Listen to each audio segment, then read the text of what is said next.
The FBI agents surrounded Chalet number 5. It was 2 a.m. at the Calneva Lodge, and they had a tip. Sam Giancana, the most wanted mobster in America, was inside, and the casino belonged to Frank Sinatra. When they kicked down that door, Frank's empire started crumbling. July 1963. Lake Tahoe, Nevada. The Calneva Lodge sat right on the California-Nevada border. Half the property was in California, half in Nevada. The casino was on the Nevada side, obviously, but the chalets where guests stayed, some were in California. That little detail will become very important. Frank Sinatra had bought into Calneva in 1960. He owned 50% along with some partners. It was his dream property. Gorgeous location right on the lake, exclusive clientele, celebrity performances. Marilyn Monroe stayed there.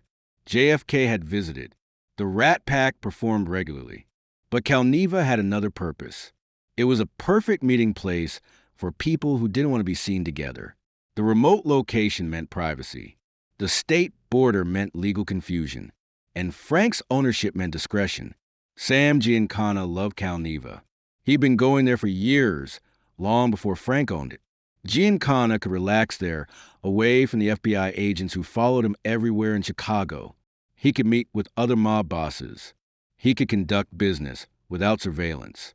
There was just one problem.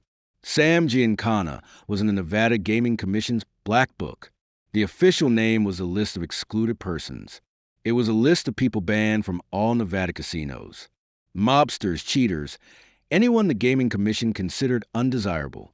If you own a casino and let someone from the Black Book inside, you lost your license.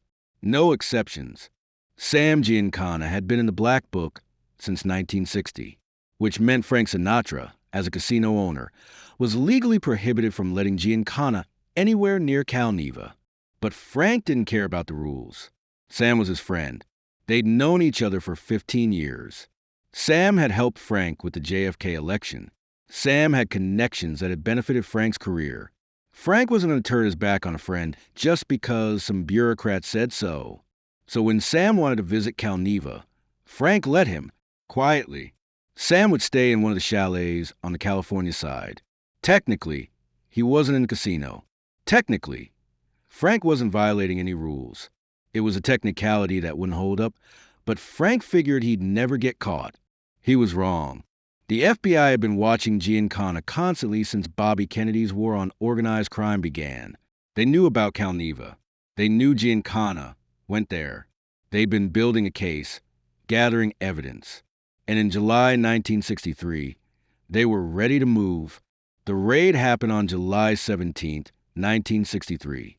FBI agents and Nevada Gaming Control agents surrounded Calneva in the middle of the night. They had warrants to search specific chalets. They knew exactly where to look. They found Sam Giancana in chalet number 5, technically on the California side, but close enough to the casino that the distinction wouldn't matter. Giancana wasn't arrested. He wasn't on the Black Book because of criminal charges, just because the Gaming Commission didn't want him in casinos. But his presence, there was evidence that Frank Sinatra was violating gaming regulations. Frank wasn't at Calneva that night. He was in Los Angeles. But his manager called him immediately. "Frank, we got a problem." The FBI found Sam at the lodge. Frank's blood ran cold. How did they know he was there? I don't know, but they've got photos, witnesses, everything. The Gaming Commission is going to come after your license. Frank hung up and sat in silence. He knew what this meant. The Nevada Gaming Commission didn't mess around. They'd been looking for a reason to get rid of Frank for years. He was too close to the mob, too arrogant, too unwilling to play by their rules. Now they had him. The next day, Frank got a call from Ed Olson, chairman of the Nevada Gaming Control Board. "Mr. Sinatra, we need to talk about Sam Giancana." Frank played dumb. "What about him? He was at your casino last week. You know he's in the Black Book. You know the rules. Sam's a friend. He was visiting. He wasn't gambling. He was on your property. That's a violation.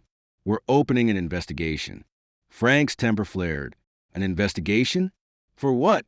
Sam stayed in a chalet in California. He didn't even step foot in the casino. That's not what our agents saw. And even if he didn't enter the casino, you knew he was there. You facilitated his visit. That's enough. This is bullshit, Ed. You're going after me because of Bobby Kennedy. This is political. Olson's voice got cold. This has nothing to do with politics. This is about you violating gaming regulations. We'll be in touch about a hearing. Frank slammed the phone down. He knew what was happening. Bobby Kennedy, the Attorney General, had made destroying the mob his personal mission. And Frank, because of his mob connections and his former friendship with JFK, was a target. Bobby wanted to humiliate Frank, to show that nobody was above the law. Over the next few weeks, the Gaming Control Board interviewed staff at Calneva. They talked to security guards, housekeepers, dealers. They gathered statements. Multiple witnesses confirmed that Sam Giancana had been at the lodge, that Frank knew about it, and that Frank had even socialized with Giancana during his visit. The evidence was overwhelming. Frank had violated the rules. The question now was what the Gaming Commission would do about it. Frank hired the best lawyers in Nevada.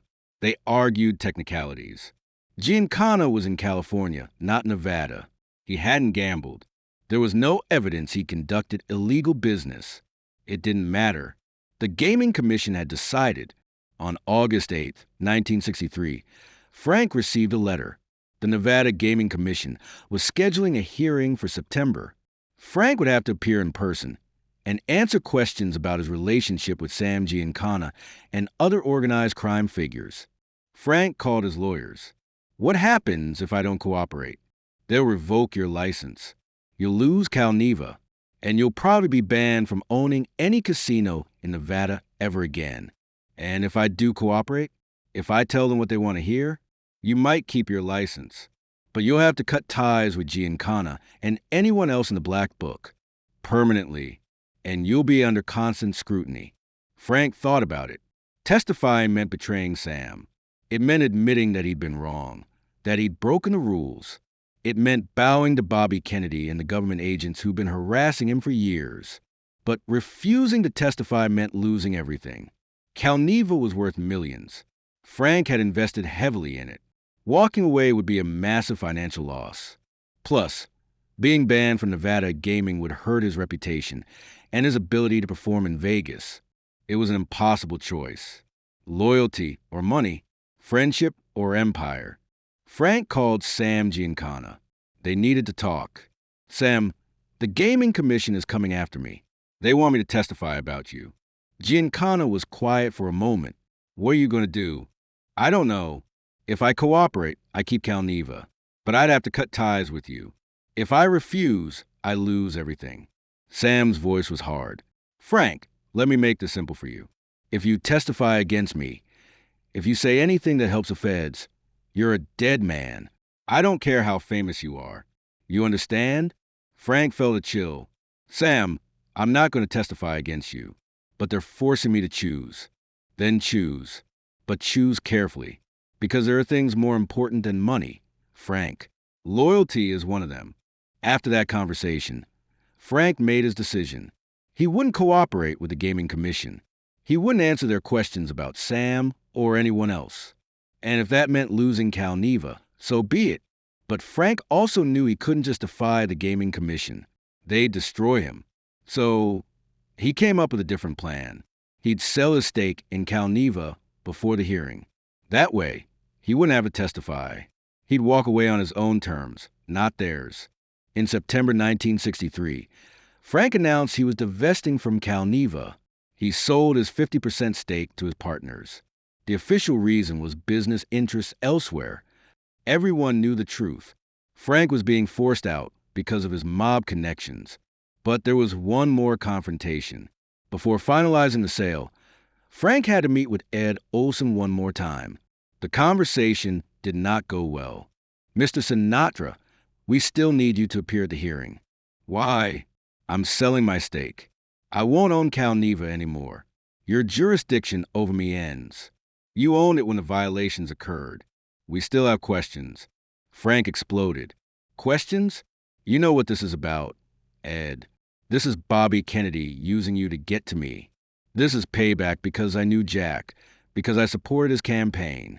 Bobby wants to humiliate me. Olson stayed calm. This is about gaming regulations, Mr. Sinatra. Bullshit. Frank was screaming now. You're going after me because of who my friends are. Well, let me tell you something. I don't rat on my friends. I don't care if it costs me every dollar I have. Sam Giancana is my friend, and I'm not going to stand in front of your kangaroo court and pretend otherwise. If you refuse to cooperate, we'll ban you from Nevada gaming permanently. Then ban me, Frank shouted. I don't need you. I don't need Nevada. I'll perform somewhere else. I'll invest somewhere else. But I'm not going to sell out my friends to save a fucking casino license. There was silence. Then Olson said quietly, I'll note your refusal to cooperate in my report.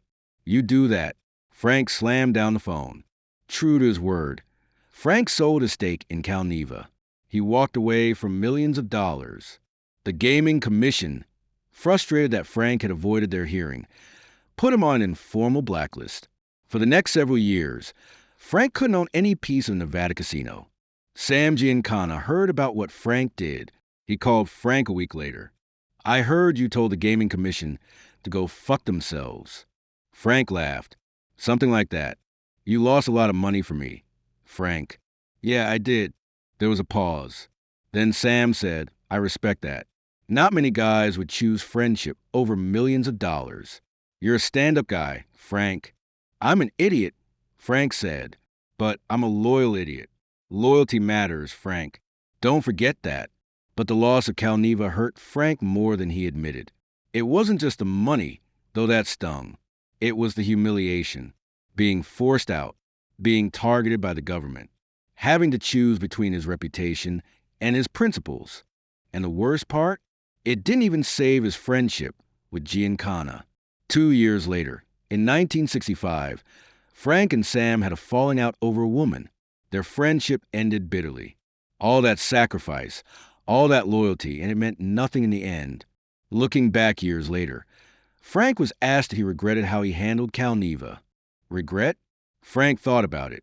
Yeah, I regret it. I lost millions. I got blacklisted. And my friendship with Sam ended anyway. So what was the point? But would you do it differently? Frank smiled. No, because at the time, I believed loyalty mattered. I believed you stand by your friends even when it costs you. Maybe that was naive. Maybe that was stupid. But it's who I was. The Calneva scandal marked a turning point in Frank's life. It was the moment he realized that the world he'd grown up in, the world where loyalty and honor meant something, was disappearing. The mob was being destroyed by the federal government. The old rules didn't apply anymore. And Frank, caught between two worlds, paid the price. The FBI raid on Calneva didn't just end Frank's ownership of the casino. It symbolized the end of an era. The glamorous, dangerous world of mob-connected Vegas was dying. The corporations were taking over. The guys in suits were replacing the guys in fedoras. And Frank Sinatra, who'd lived by the old code, was being pushed out. Ed Olson, the Gaming Commission chairman, later admitted that the Calneva investigation had been politically motivated. The Kennedy Justice Department had pressured Nevada to go after Frank. Bobby Kennedy wanted revenge for Frank's mob connections, for Frank's role in JFK's campaign, for the embarrassment Frank had caused the family. Frank never forgave Bobby. When Bobby was assassinated in 1968, Frank didn't attend the funeral. He sent flowers, nothing more. Some things you don't forgive. Sam Giancana met a different fate. In 1975, he was murdered in his home, shot 7 times. It was a mob hit. Sam had become a liability, someone who knew too much. When Frank heard the news, he reportedly said, Sam played the game. He knew how it ended. The Calneva Lodge still exists today. It's been renovated, rebranded, sold multiple times.